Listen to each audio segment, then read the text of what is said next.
Paris, and its symbol, the Eiffel Tower. Il y a de l'orage dans l'air, il y a de l'eau dans le gaz entre le jazz et la java. Not only does it enchant people with its beauty, it is also a true miracle of engineering.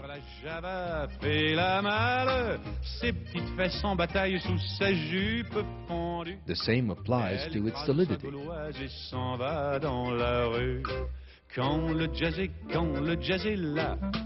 The tower is capable of standing up to the strongest winds and shocks. Il y a de l'orage dans l'air, il y a de l'eau dans le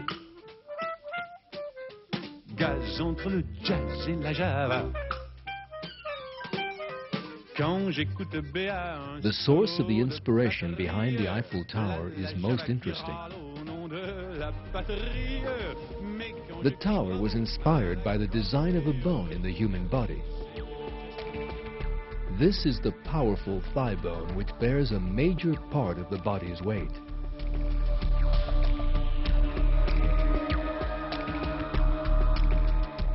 The anatomist Hermann von Meyer, studying the human skeleton in the early 1850s, realized something rather interesting.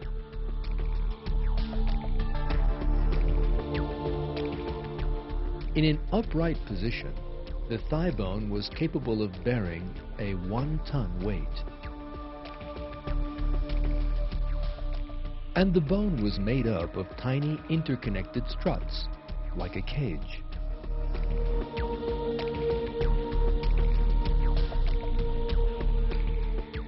In 1866, the Swiss engineer Carl Kuhlmann realized that the structure of the bone rested on a very fine plan.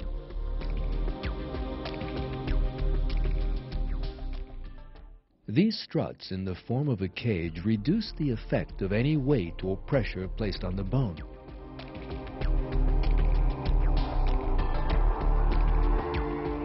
That is because they are arranged along the lines of force generated when standing.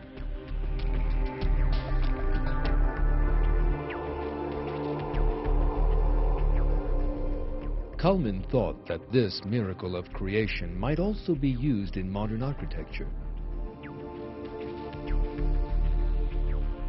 And the Eiffel Tower was constructed with cage-like struts, just as in the thigh bone. A miracle of God in the human body had formed the source of inspiration for technology.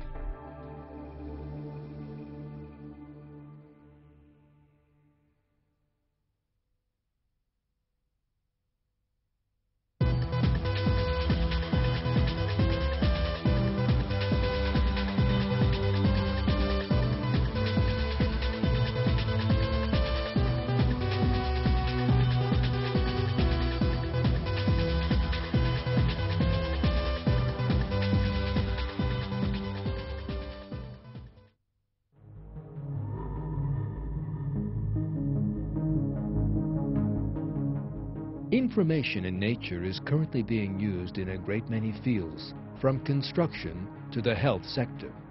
And this information has resulted in the emergence of a new branch of science, biomimetics. The science of biomimetics studies the designs in nature and creates solutions based on these designs.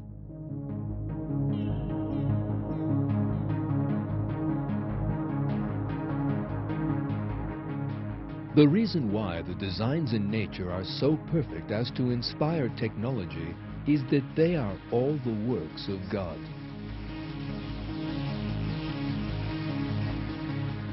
The Almighty God reveals examples of His infinite wisdom in the creatures He has created. In this film, we shall be seeing examples of the science of biomimetics and examining what a huge proof of creation nature actually is.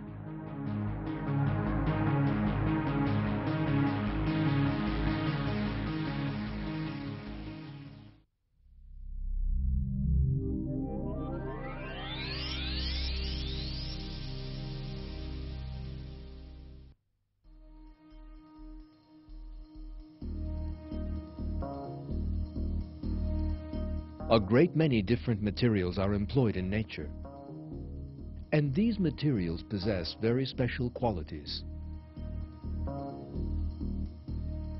They work in silence. They have attractive appearances and strong structures. And they can also be restored to their original state. Each of these materials has properties which can be used in technological studies.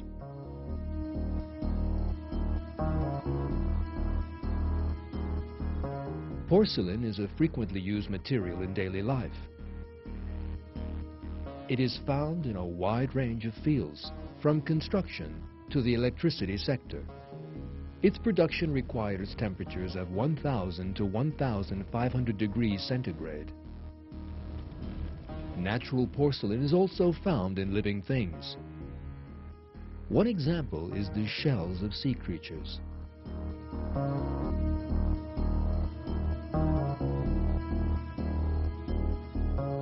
Furthermore, the formation of these shells requires a temperature of only 4 degrees centigrade. This amazing design attracted the attention of the Turkish scientist İlhan Aksay.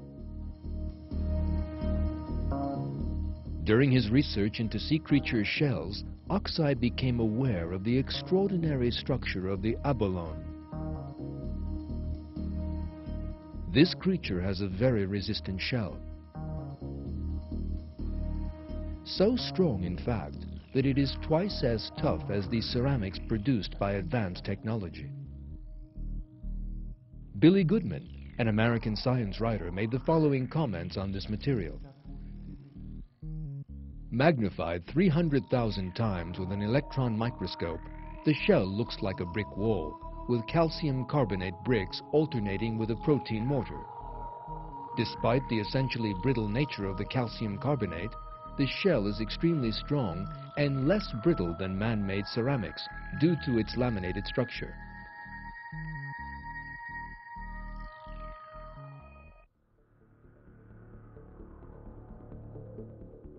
Inspired by these models, Aksay developed a very hard and resistant material, a laminated version of the boron carbide aluminium material. It is used as armor on U.S. military vehicles.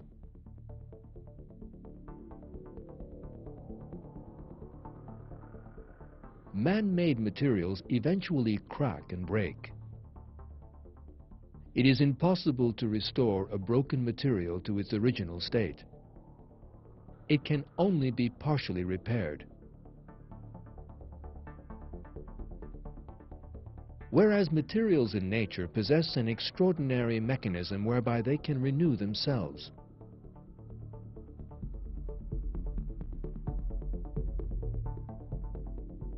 Scientists studying this property have created self-renewing materials such as polymers and polycyclates.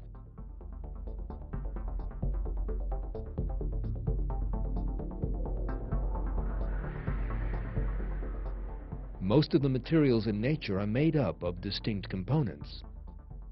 These are known as composites.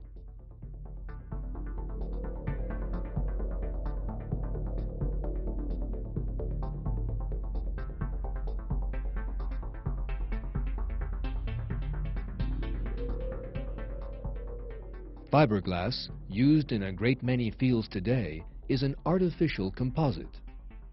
This material is light, strong, and flexible.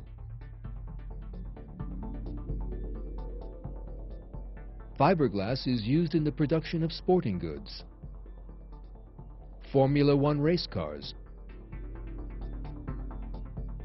yachts, and even aircraft and spacecraft parts.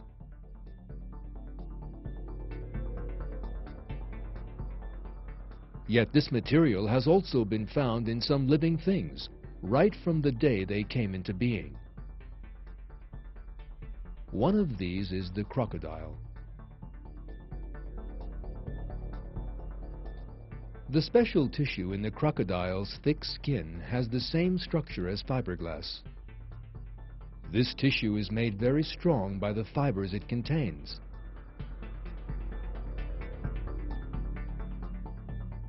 Added to the tissues, these fibers make the tissue exceedingly tough. Artificial composites are much weaker and more primitive than these.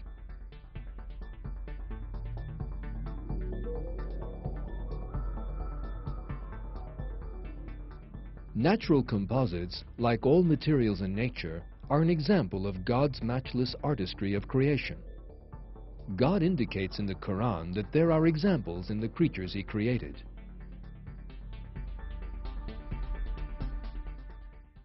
And in your creation and all the creatures He has spread about, there are signs for people with certainty.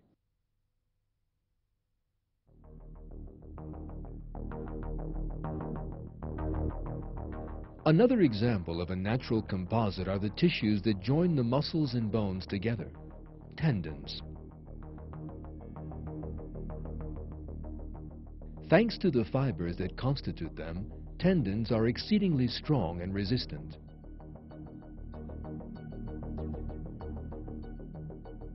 This explains why the tendon design has become a source of inspiration in the construction industry.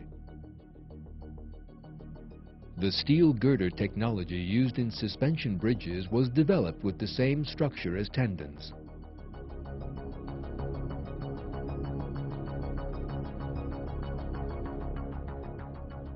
Janine M. Benyus from Rutgers University writes in her book on biomimicry,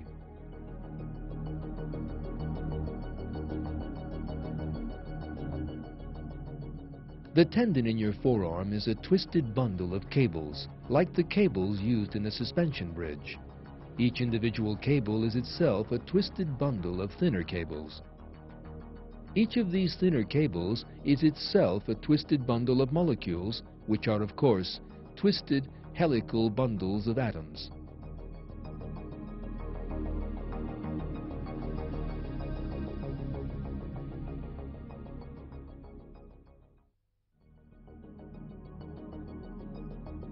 This incomparable design in the tendon is one of the proofs of the artistry in God's creation.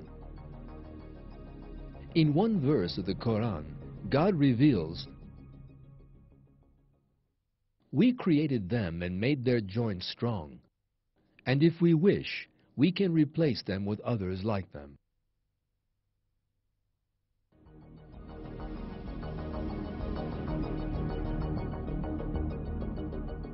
In nature, a great many different species of insects produce silk, yet the silk of one of these is really very special.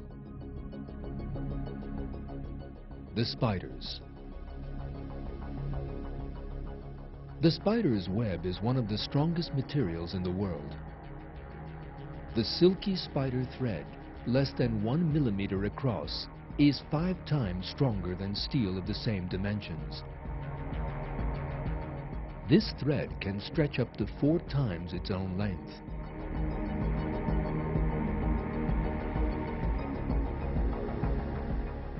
It is so light that a thread stretching 3 times around the world would weigh no more than 1 kilogram. All spiders produce threads with different properties, and these threads can be restored to their original states. A spider can easily turn a damaged web back into silk again. For example, the spider, Diadematos, uses the secretion glands in its abdomen to produce 7 different types of thread.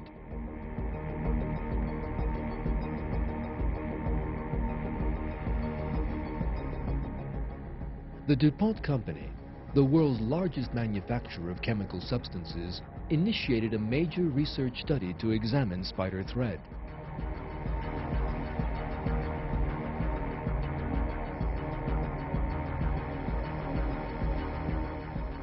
At the end of this long research, costing tens of millions of dollars, the molecular structure of spider thread was finally unraveled in the DuPont laboratories. Following that, this molecular structure was imitated to produce the strongest known material in the world, Kevlar. Although nowhere nearly as strong and resistant as spider thread, Kevlar is still the strongest material capable of being produced by man. Traveling at 150 meters a second, a bullet makes a hole in whatever it hits, yet it cannot penetrate Kevlar.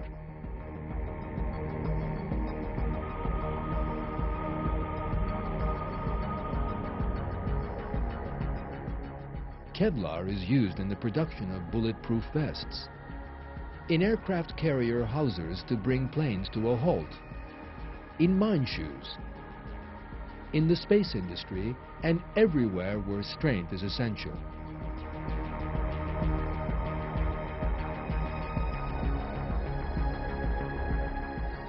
Yet spider thread, which man imitated to produce Kevlar, is a great deal stronger than Kevlar itself. In other words, using the most advanced technology and finest laboratories, the best scientists in the world studied the thread produced by a tiny insect and tried to imitate it. Even then, they still failed to match the ability of this tiny creature. That is because God created the spider. God gave this little creature the magnificent abilities it possesses.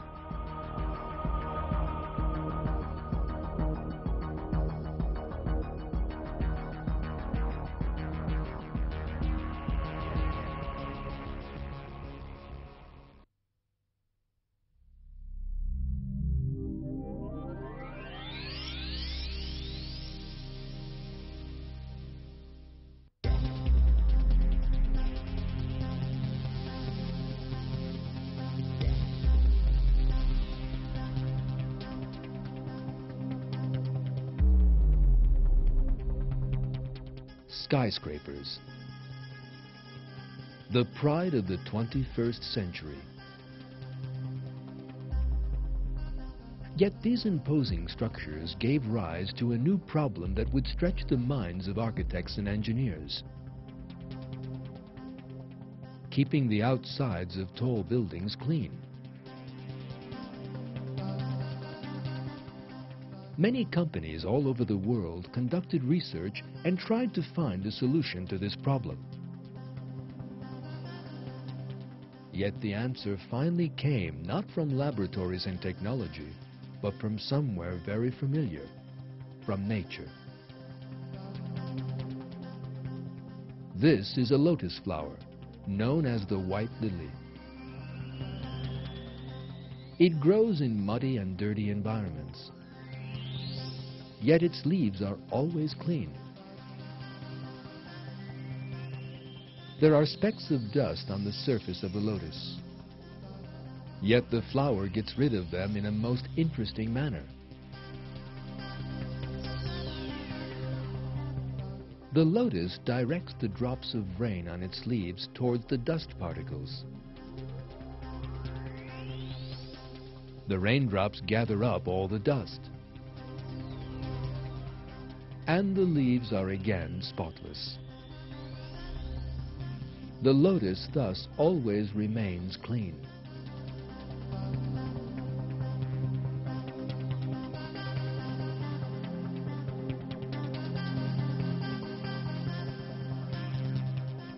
This feature of the lotus is today used in the design of building exteriors. One company, ISPO, even produced an external cladding material known as Lotusan. The difference between the two faces can be seen clearly. That on the right cleanses itself, just like the lotus, with raindrops.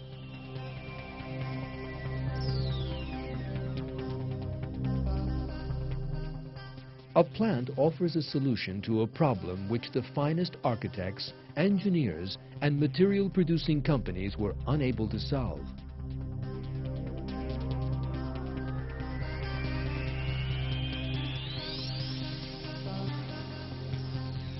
In order to solve the problem, the plant needs physics, chemistry, molecular biology, and industrial design. Yet it possesses neither eyes, ears, nor brain.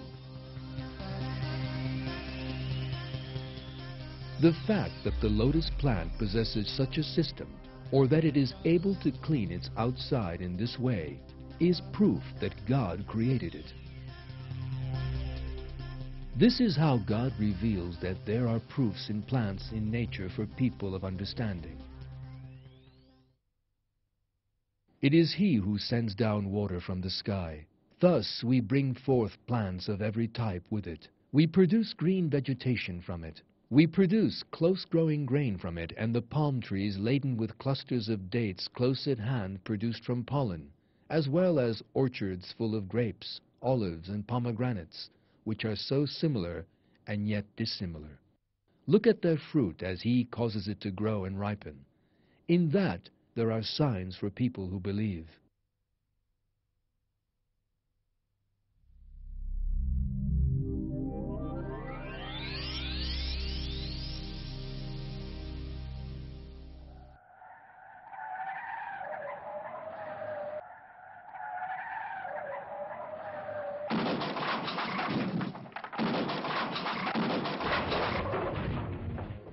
The accidents taking place in these driving tests happen hundreds of times every day, all over the world.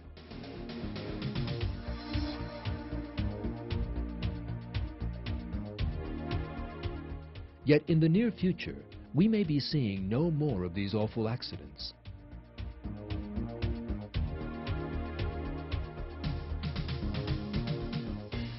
Scientists are studying how to do away with this problem forever. And they are inspired by a living thing in nature. Locusts. Locusts have solved their own traffic problem, which is even worse than that facing man. These flying insects travel in swarms of many millions. Yet they never hit one another.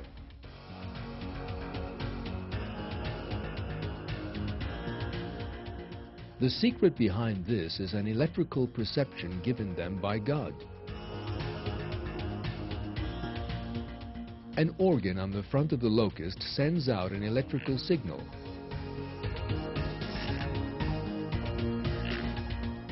Allowing it to identify the location of other locusts and immediately change direction. Modern scientists are thinking of using this method employed by locusts to solve the problem of traffic accidents, and are planning vehicles which can sense each other's presence.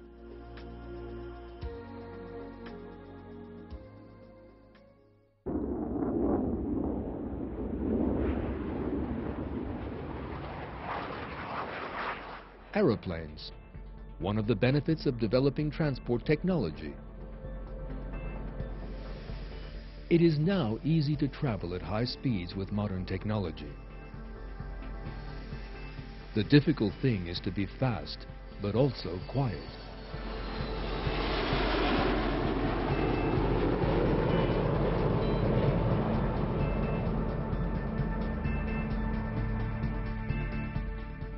Every edge of the wing creates turbulence during flight. Miniature whirlwinds behind the wing caused by the turbulence produce noise. That noise increases as these whirlwinds come together.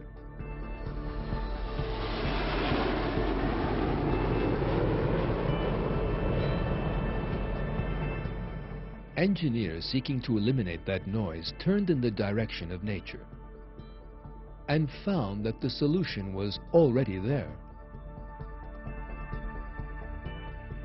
The animal that has succeeded in doing this is the owl, the most silent flyer in nature. One of the reasons why owls fly so quietly is the undulations in their wings. Owl wings possess rough feathers absent in other birds. These can be seen with the naked eye. These muffle the noise caused by turbulence. Owls also have fine feathers, which make their wings soft. During flight, these eliminate the noise made by feathers rubbing together.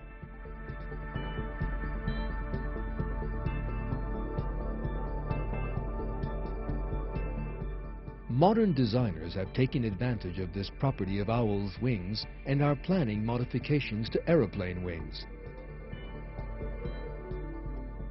They believe this will reduce aeroplane noise.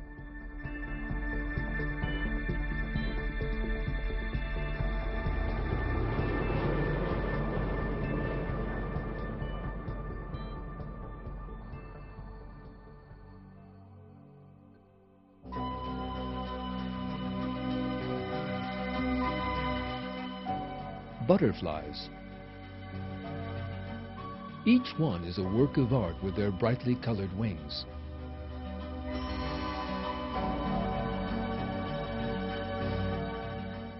The surprising thing is that there is no pigment, in other words, a substance that produces color in them.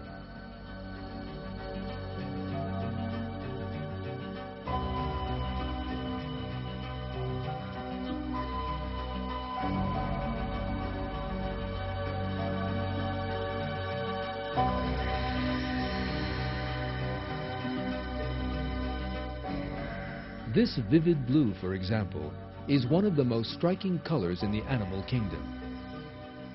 Yet, there is no blue pigment in the butterfly's wing. The secret lies in the reflection of light. Butterfly wings are covered with transparent scales which deceive the eye.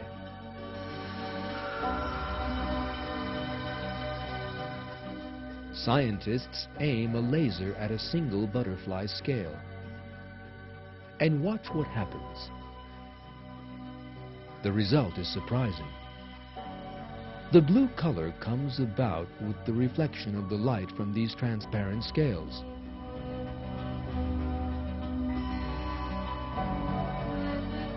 It comes about in the same way as the colors in a soap bubble. There is no pigment in the bubble. Yet wonderful colors emerge when light strikes it. The reason for this is the way the sunlight is reflected from the thin skin of the bubble. Light rays of different wavelengths become mixed up together. Some grow stronger and others disappear. And this wonderful image is the result.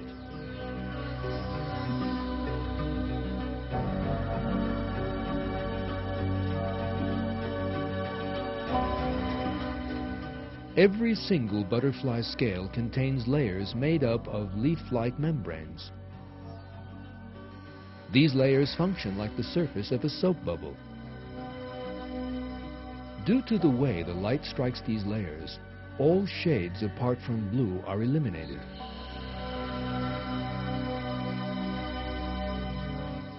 Modern-day designers are making use of this surprising feature of the butterfly. This car, for instance, has been coated with a material which controls the reflection of light. This means that the pigments in it will not fade with time. These light variations in the butterfly attracted the attention of the British Defence Evaluation and Research Agency, which thinks that this butterfly structure might open a new age in military vehicle camouflage.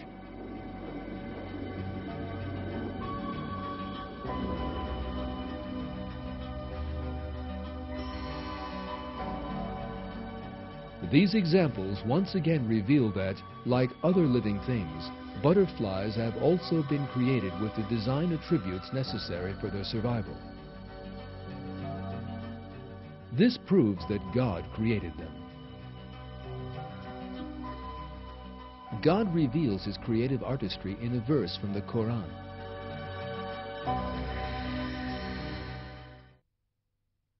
He is God, the Creator, the Maker, the Giver of form. To Him belong the most beautiful names. Everything in the heavens and earth glorifies Him. He is the Almighty, the All-Wise.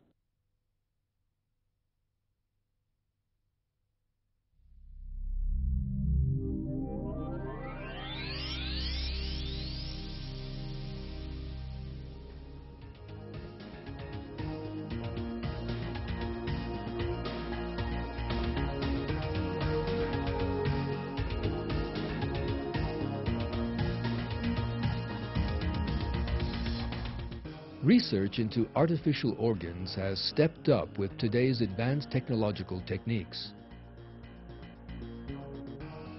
One of these is an artificial heart. Like the real heart, the artificial one consists of two ventricles. That is the only point of similarity between the two. Researchers have placed a motor between the two ventricles. This motor pushes the internal walls of the two ventricles, and the heart contracts. There is a receptacle in the pumps in the artificial heart, and there is another system for pumping the blood in the container. In the real heart, the container itself functions as the pump. This is much more effective. The artificial heart works with a battery placed into the stomach. This battery needs to be constantly recharged with radio waves from a much larger battery package. The real heart is nourished and strengthened by the blood it pumps. This allows it to work for 50 to 60 years without needing any repairs. The real heart is able to renew itself. That is why it never loses the ability to keep working. All these features make it totally unique.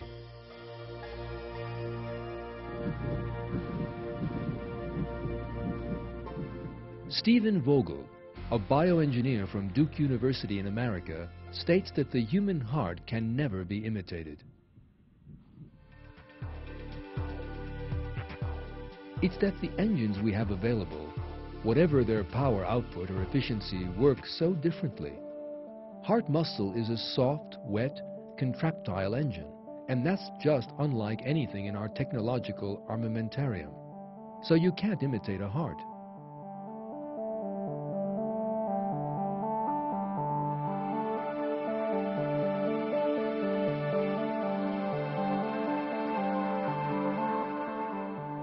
In short, despite all the technology he possesses, man will never manage to replicate the heart.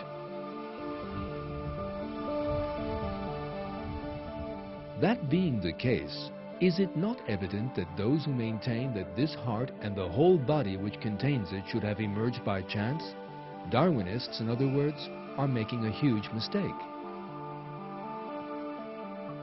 God commands us to consider the proofs of creation and to give thanks to Him.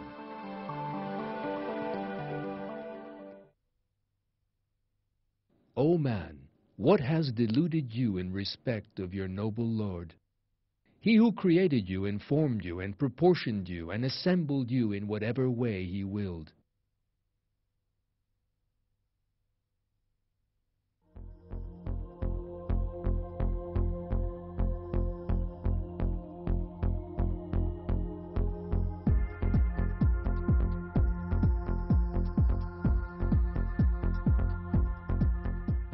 Viruses represent a serious threat to computer systems.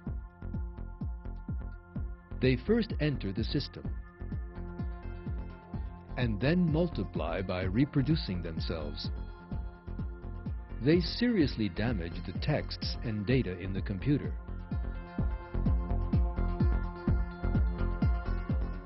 Many companies, therefore, believe it is necessary to develop an immune system for defense against these viruses.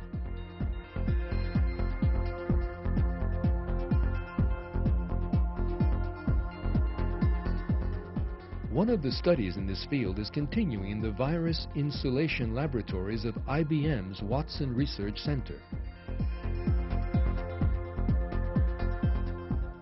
The inspiration behind it is the immune system in the human body.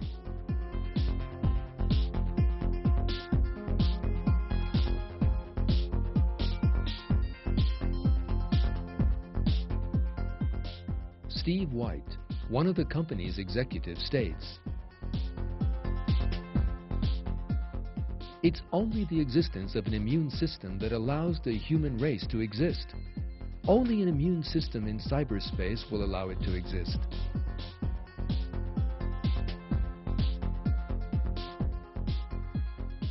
Computer viruses have an artificial life. Just like biological viruses in nature, they use the system they find themselves in to reproduce themselves. Researchers set out from this point to study how the human immune system protects the body.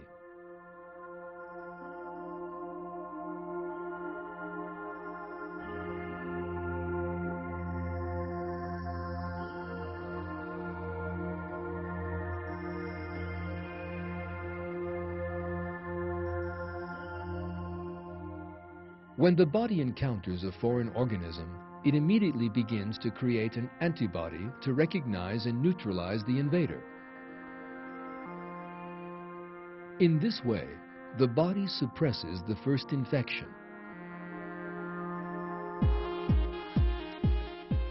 In order to be able to respond to similar occurrences more quickly in the future, it keeps some of these antibodies waiting on standby. Computer viruses also bear signs allowing their programmer to be recognized.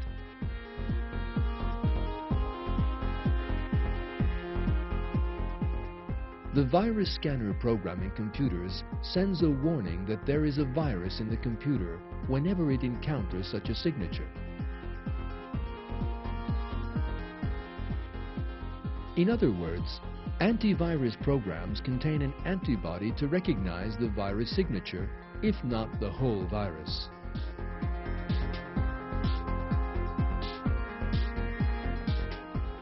Yet again, this example shows that the solution to problems which people are unable to find a solution to in the technological arena are actually to be found in nature, or even our own bodies. This is because God, who created man and all of nature, possesses infinite knowledge and reason.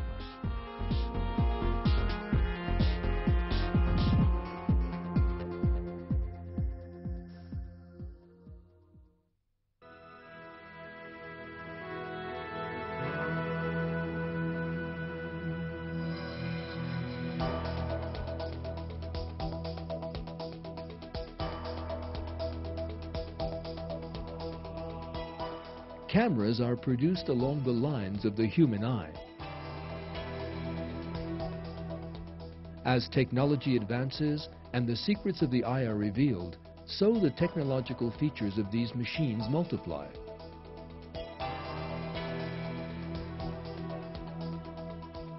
Despite this, however, the level of camera technology cannot be compared to the perfect features of the eye.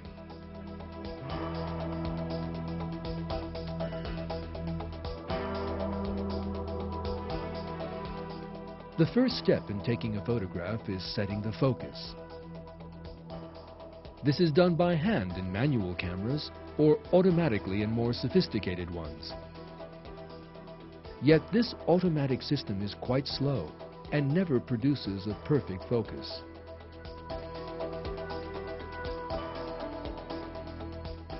Whereas the human eye is constantly focusing, and in a very short space of time.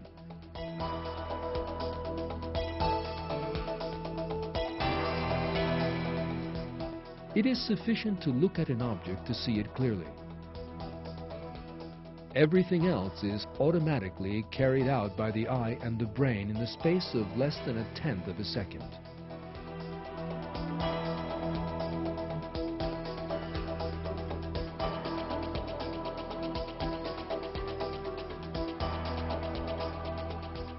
A picture taken by a camera in daylight is quite clear.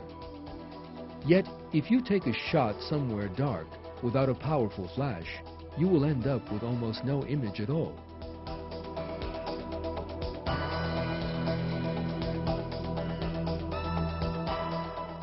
Yet you can still see around you perfectly, quite clearly in darkish conditions.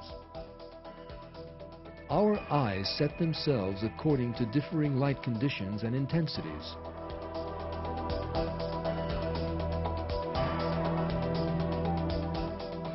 It is the muscles around the pupil that bring this about. These muscles open up in the dark, the pupil expands, and more light is allowed to enter the eye. In daylight, on the other hand, the pupil contracts, and the amount of light entering the eye decreases. This ensures that the image is always clear.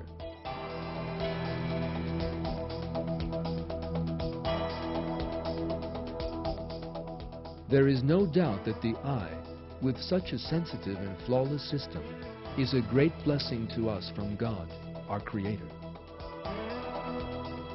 Indeed, in the Quran, God recommends that we think on this truth and give thanks to Him.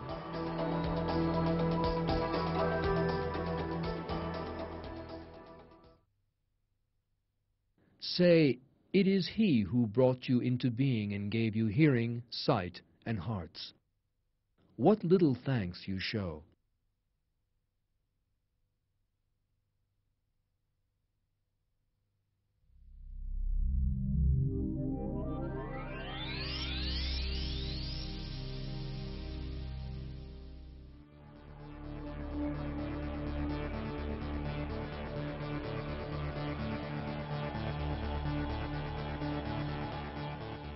Working in the depths of the oceans or the wastes of space poses a considerable risk to divers and astronauts, despite all our high technology.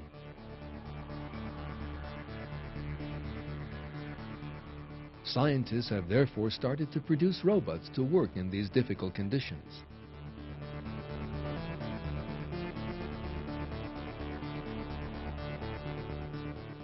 Robot technology has a new concept on its agenda at the present time. Biomimetic robots, or machines which imitate nature.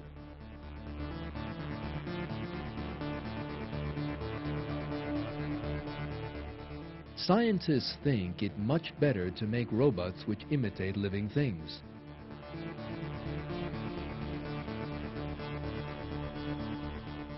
For instance, robots resembling scorpions or ants are made in order to carry out explorations in the desert, or resembling fish or lobsters for undersea research.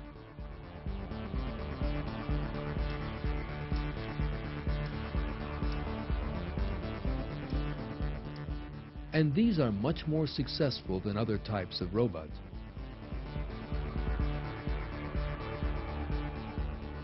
It is the flawless body designs of living things in nature that encourage scientists to imitate them.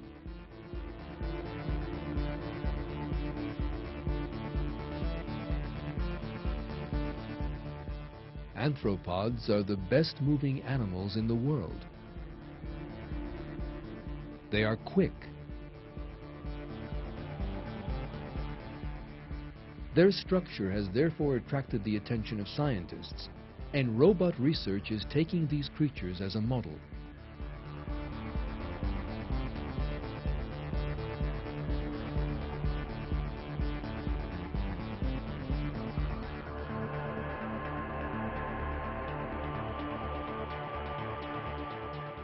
This robot is called Ariel. The robot expert is Ed Williams.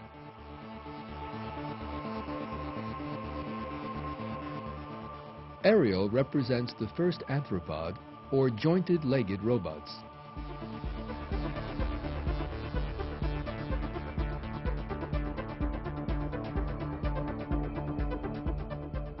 It was designed with the crab in mind.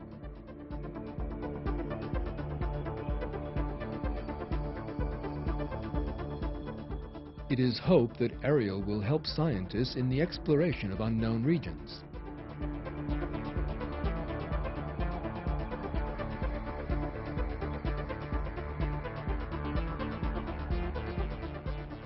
Yet there is a great difference between Ariel and real living things. No matter how much Ariel resembles a crab, it even draws the power it needs to move its legs from a previously programmed computer. Its movements are much clumsier than those of a crab.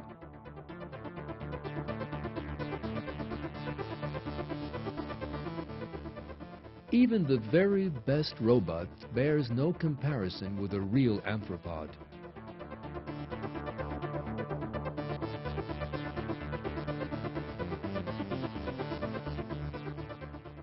These examples show that enormous efforts need to be put in to imitate just one feature of a living thing.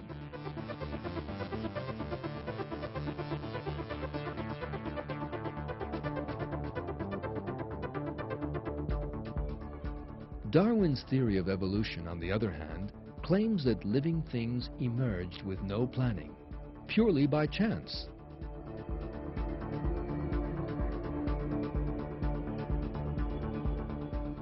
Yet the more people study the details of nature, the more new proofs of the existence of God are found.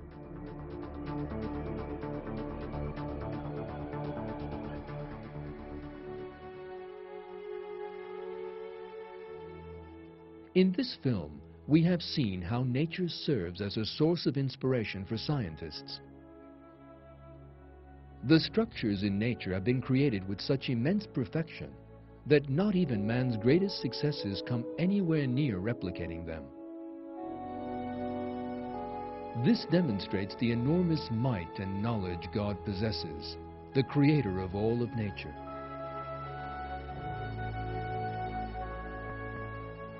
Another truth which needs to be understood is that God created everything without any model. This is one of the names of God. The title, El-Badi, in the Quran means, He who creates with no model. In the Quran, our Lord says,